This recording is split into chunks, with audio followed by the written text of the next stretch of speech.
Uma das coisas que as pessoas que estão internadas, estão em hospitais, mais esperam, anseiam, é pelo dia da alta hospitalar. Quem já viveu essa experiência fica todo dia esperando, após a visita dos médicos, dos enfermeiros, que alguém chegue e diga assim: olha, o senhor ou a senhora está de alta, pode ir para casa. Essa seria a grande felicidade, você não acha? Errado.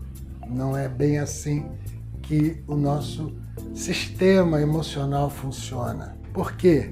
Porque nós temos duas coisas: aquilo que nós sentimos e a nossa reação àquilo que nós sentimos. Uma coisa é o sentimento, é como você observa as coisas que estão ao seu redor. Isso é muito interessante, porque há uma realidade acontecendo e há uma realidade que você idealizou acontecendo em paralelo. Como essas duas informações vão entrar na sua cabeça, ela é muito peculiar de pessoa para pessoa. Então, se você gostou desse assunto, fica comigo até o final, que isso vai render um pouquinho.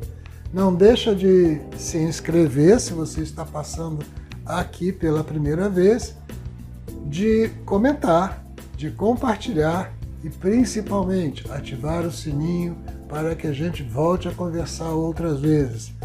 O YouTube precisa entender que você está interessado, assim como eu estou interessado, em fazer esse diálogo acontecer entre nós.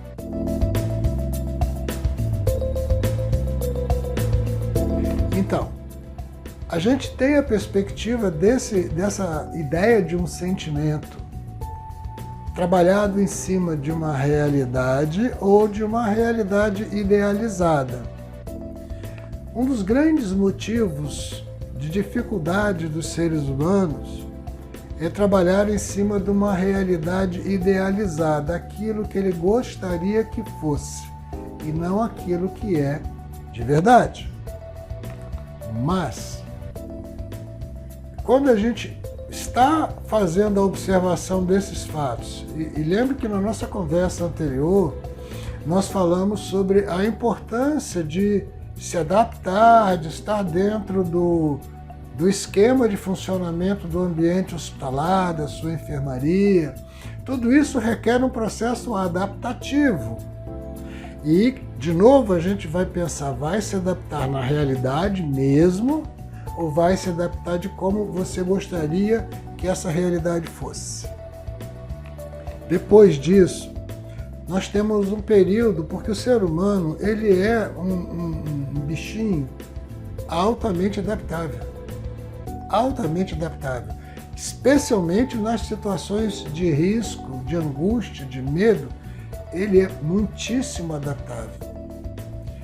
Então, no primeiro dia, no segundo dia, no terceiro dia, você já está acomodado, já sabe o nome dos seus companheiros, já sabe o nome das coisas, já sabe a frequência em que vem a sua alimentação, em que vem a sua medicação, em que vem o horário de você tomar um banho, a troca de roupas da enfermaria, tudo isso você já sabe. Então você já tomou posse daquele ambiente. E mais do que isso, estando doente, pós-operado ou qualquer tratamento que você tenha feito, você tem a sensação, a garantia de ter a um aperto de botão ou a um toque uma equipe inteira para lhe ajudar. Não é? Se você não tiver condições de alcançar a campainha, o seu vizinho vai chamar o enfermeiro, o médico, ou seja lá quem for, que esteja disponível para atender a sua necessidade. Porém, quando o doutor diz para você: seu José, o senhor está de alta, rompe-se esse contrato. Ao se romper esse contrato, você vai ter que lidar com o medo de, estando em casa, lhe acontecer alguma coisa e ninguém ter o preparo adequado para lhe socorrer nessa alguma coisa que possa acontecer. Então, o mesmo processo de ruptura que acontece quando você interna, esse processo de ruptura também se repete quando você tem alta. Com uma diferença. Quando você interna, você larga temporariamente mão dos seus domínios de cotidiano, de casa, de costumes. Quando você está saindo do hospital de alta, você perde. Você aqui largou mão, aqui você perde uma bandeja de apoio à sua disposição 24 horas por dia. Então, essa felicidade, ela é real, lógico, quem não gosta de voltar para sua casa, quem não gosta de voltar para o seu convívio. Porém, misturada com essa alegria, misturada com essa felicidade, está uma apreensão, um medo, uma insegurança de como fazer ao chegar em casa. E mais, nós temos que avaliar esse processo do retorno em cima de como a família se comporta. Durante o processo da sua internação, você teve apoio familiar? Sua rede de apoio esteve presente, esteve direitinho? Porque se não teve, o seu medo de voltar para casa aumenta. Por quê? Se eles não lhe visitaram, não lhe deram apoio, não lhe deram suporte durante o período de internação, agora que a alta normalmente é associada com resolução do problema, às vezes com a cura, mas com a resolução do problema, que é o pensamento mais imediato, você deixa de ser o centro das atenções. E lá no fundo, nós temos o que se chama de uma ferida narcísica. Psicologicamente, nós precisamos da atenção do outro.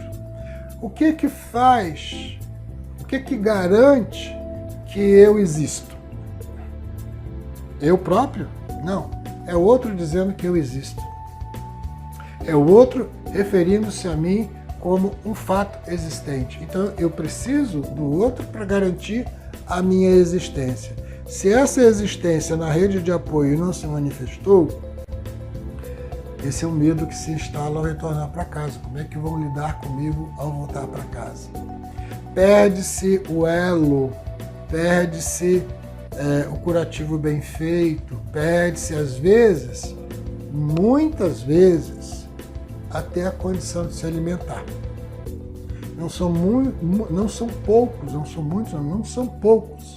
os casos de pacientes em hospitais públicos que, quando recebem alta, ficam com uma apreensão enorme porque ele ali tem direito a 6 refeições e na casa dele não tem. Na casa dele não tem sequer condições higiênicas possíveis para lhe dar o conforto mínimo necessário à situação a qual ele foi submetido. E olhe, nós estamos falando de uma pessoa que fez, por exemplo, uma cirurgia e voltou com autonomia. Porque se nós falarmos de uma pessoa que voltou com uma deficiência, seja ela de locomoção, seja ela por perda de algum órgão de locomoção, seja ela por alteração do seu visual, doenças de face, doenças de pescoço, fica mais difícil ainda, porque essa pessoa, até ter coragem de mostrar a sua nova identidade para as pessoas ao redor, sofre muito. Se você então gostou desse conteúdo, no sentido de esclarecimento, que é óbvio que o tema não é um tema agradável, mas é de esclarecimento, não deixe de compartilhar esse conteúdo com seus amigos, seus vizinhos. Se inscreva no nosso canal para a gente continuar conversando sobre isso. Deixe seus comentários aqui. E por último, o sininho. Toca o sino, que não lhe custa nada e nos ajuda bastante.